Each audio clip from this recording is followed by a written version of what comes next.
Okay guys, so ito na nga yung nabili nating SanDisk Extreme Pro Micro SD. Nabili natin siya dito sa DSSI. Mukha naman siyang legit. Last mall siya, tapos verified daw yan. Yan yung mga product nila. So, ito tatlo yan. Ang isa nasa 5,581 pero nasa 5,000 na lang yan dahil nakuha ko siya ng last sale, yung may promo.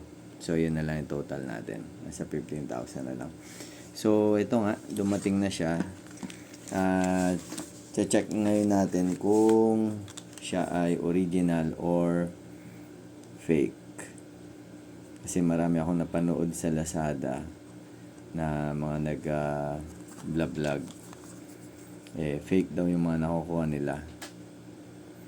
Ito, may isang nag-vlog, sabi niya pag malambot daw ito, ayan, pagka ginanon mo at nabali ka agad, fake daw yun.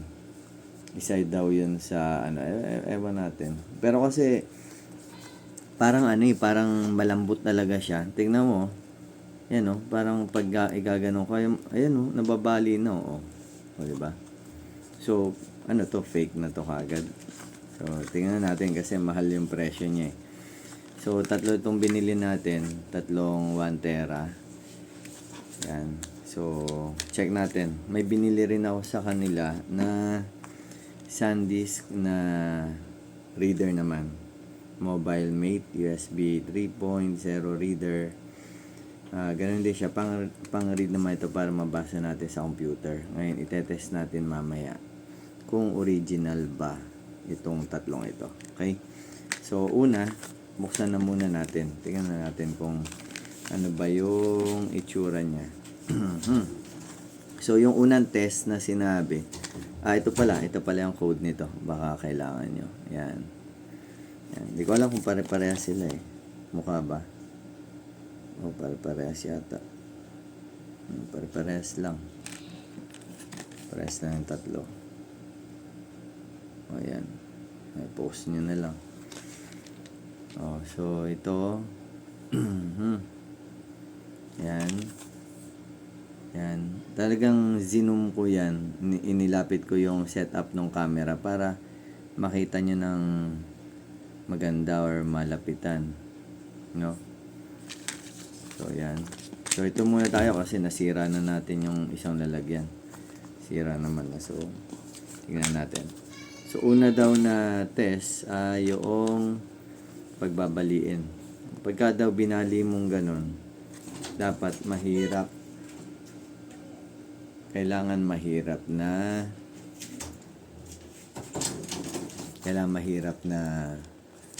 tanggalin. So, yan. Natin. Para sa akin, madali Yun, patay tayo ngayon. So, mukhang fake. No? Ano yun? Ano nasa likod? May nakasulat dun, Tignan natin. Actually, madali siyang buksan. May free download. Napakita ko naman dito. Ano to? May free download. Sabi na, free download 2-year subscription of Rescue Pro Deluxe Cover Software. Okay. Okay. Baka gusto niyo to. Hindi naman pala Kala ko lang. So, tingnan niyo na lang. O unahan na lang kayo. Gamitin niyo kung gusto niyo yan. Free download daw yan. Okay. Sa may gusto lang. Guys, pa-subscribe Tapos para support nyo naman sa channel ko. Ngayon, unang video ko to sa channel. Hindi ko pa alam kung ano ipapangalan ko doon sa channel. Gumagawa pala ako ng video. So, pa-support naman po sa mga Pinoy dyan. Okay, so ito yung ating yan. Tingnan nyo mabuti. So, kung mapapansin nyo, ito may napapansin ako dito. Ayan, Parang may tatak siya, Nagtatak. Okay. So, may plastic din siya. Ito isang sinabi nung isang nag-vlog na dapat daw may plastic. Mukha naman. Tapos, may nakasulat. Ayun, oh. Ano to? Yan, oh. Made in China. Tapos, may code siya. Ito rin. Made in China. 2024. Siguro ito yung pagkagawa ng date, no? Alam mo yan. Ginawa, manufacture siya nung 2024, December. Yan. December 28. So, tayo natin kung madali ba siyang buksan and hindi. Sa kaya ng aking kuko. Diskartehan natin dito. Hindi rin. Dito. Hindi rin. Yun. Box out. Sakit yun. Dapat daw na-hassle ka eh. Medyo hindi naman ako na-hassle. Okay. Yan, bukas na.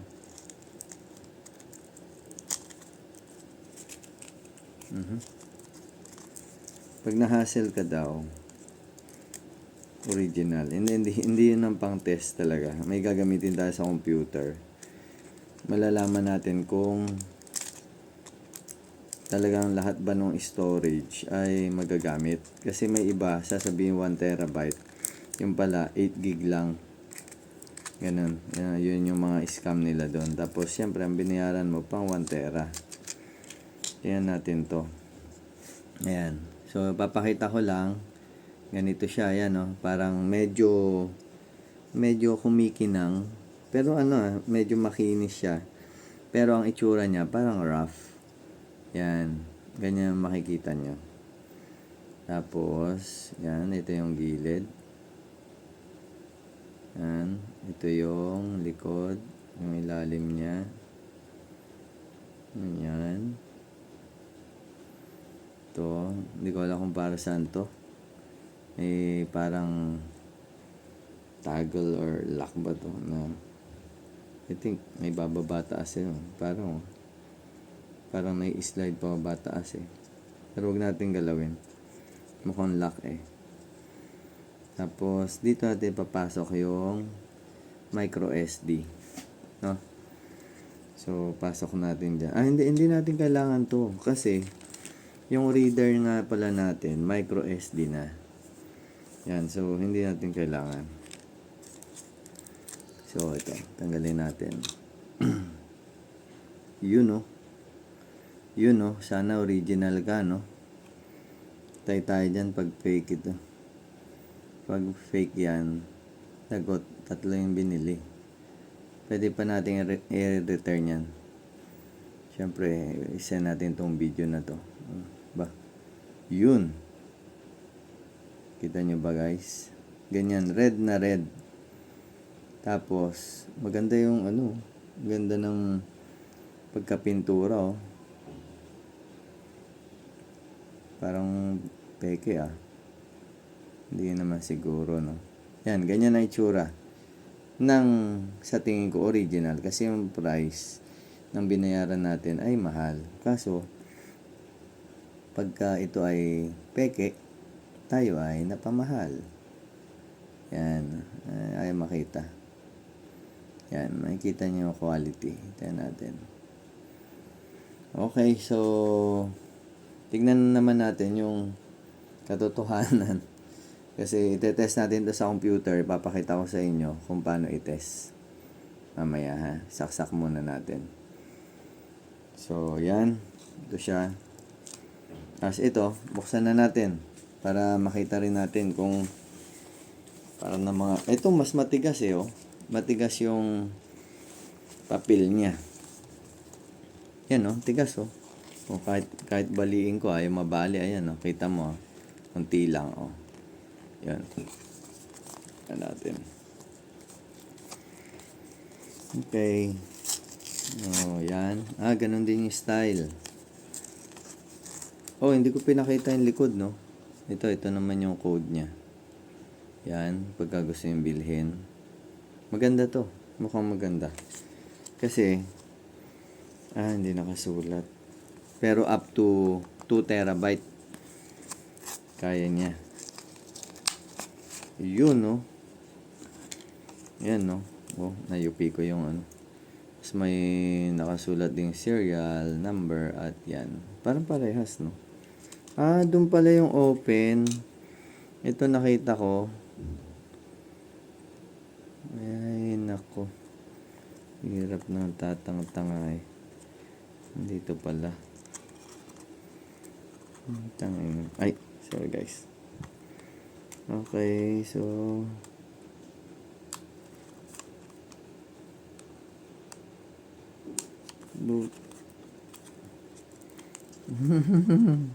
nakawala na nga ito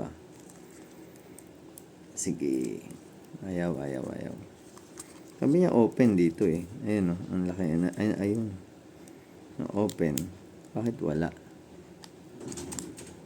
Ayaw mag-open. Nayupak.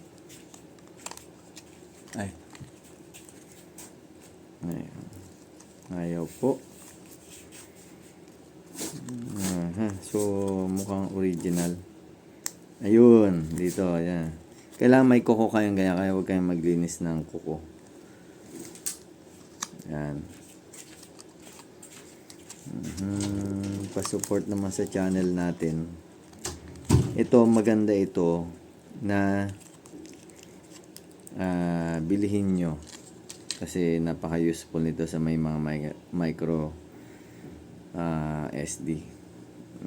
Tingnan natin yung quality. Quality check. Maganda, matibay ang yung feel niya. Matibay oh. 2024 din. Magkagano eh. 2025 ko ngayon binili. Kala ko rin. Okay lang. Baka hindi agad na benta. Yun. Ganda oh. Oh ha.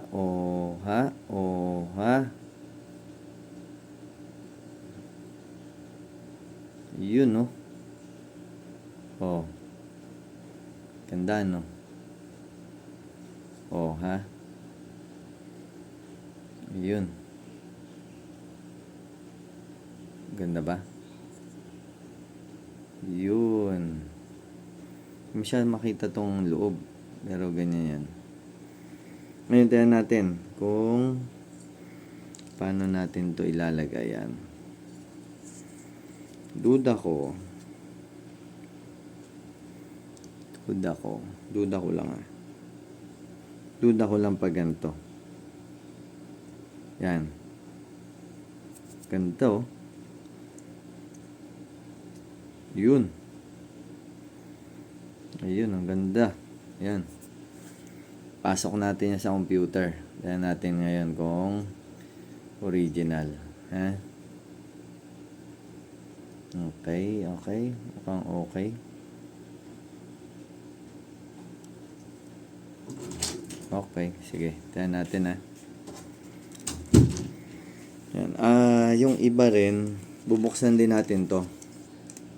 Buksan din natin itong mga to. Pero siguro gawan ko ng next na video. Yung itong dalawa. Pero ito, test na muna natin kasi pagka ito okay, malamang okay itong dalawa. Pero syempre, pag binuksan natin to, itetest pa rin natin. Pero gawa tayo ng next na video niyan para maganda. Tignan natin. Ito muna. Okay guys. See you and subscribe po sa channel namin. Support na lang kayo. Kung natuwa kayo. Pagka hindi wag kayo mag-subscribe. Pero malay mo, may i-vlog ako na kailangan mo next time, di ba? Di mag-subscribe ka.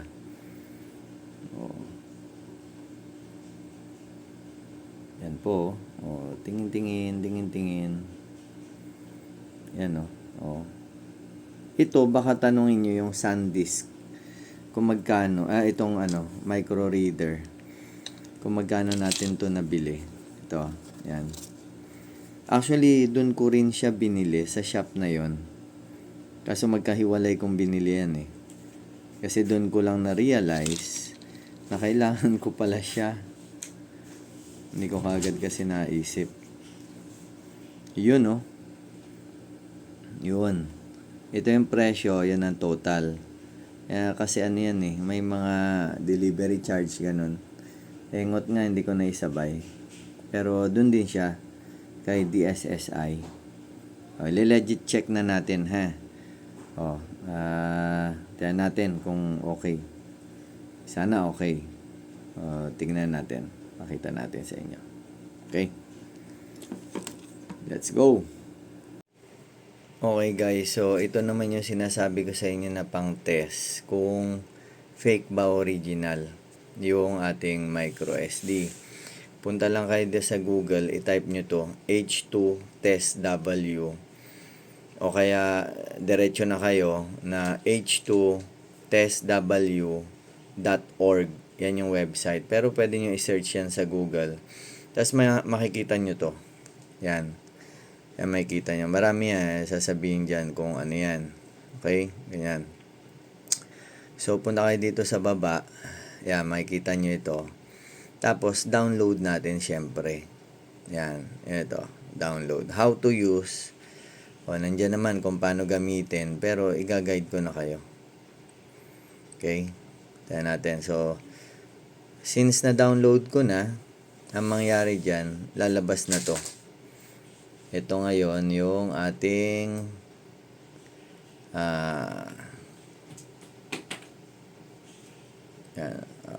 okay.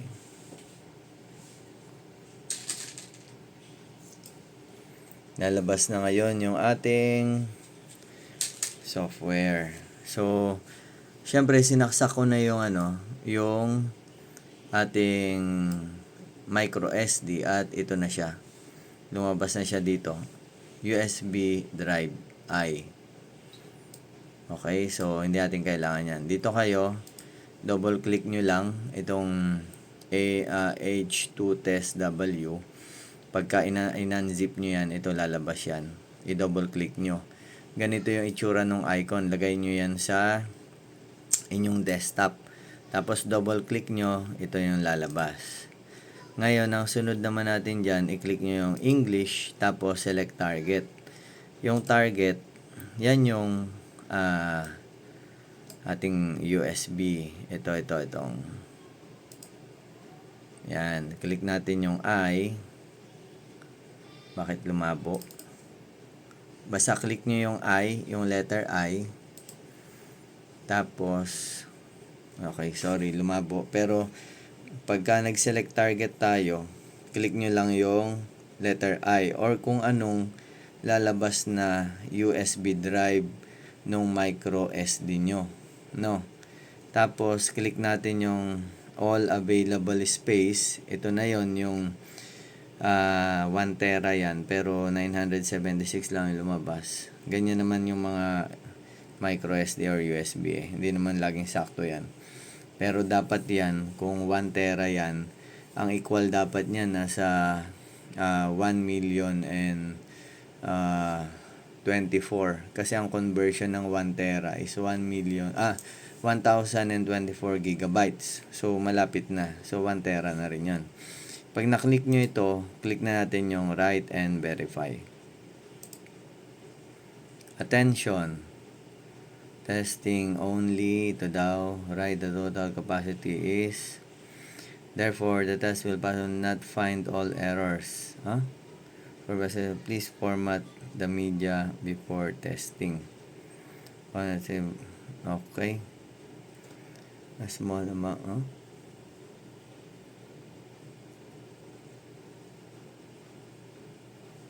Okay.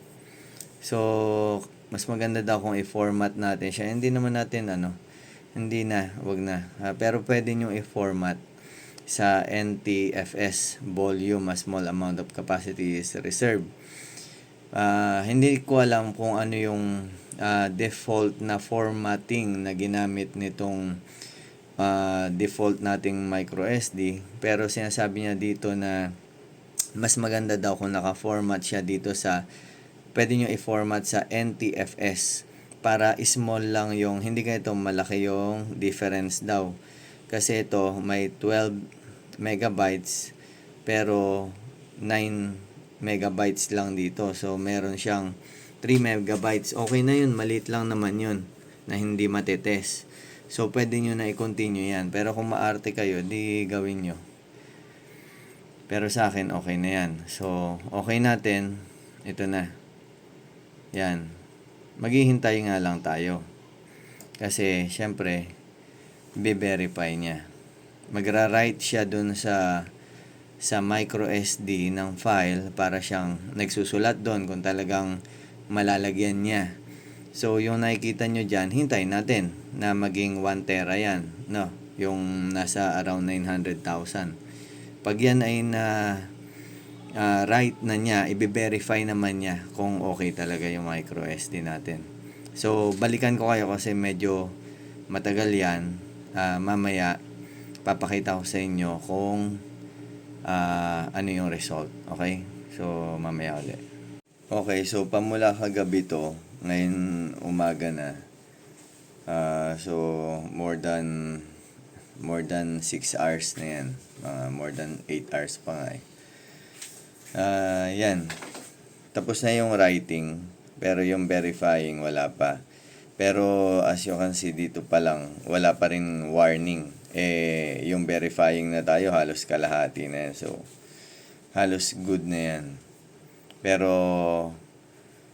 may lakad kasi ako, so kailangan ko na ito i-stop. Pero halos good na yan kasi wala tayong nakitang error eh.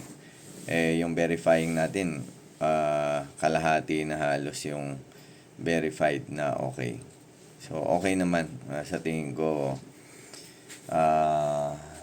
hindi naman fake yung nabili natin. Pero pag may time ako, i-verify natin yan some other time. Okay? Okay, so ito yung katuluyan. Tinest ko, binerify ko na lang siya. Yan naman ang result. So, without errors naman tayo. Tapos, ang reading speed niya, 140 megabytes per second. So, okay. Okay yung isang micro SD.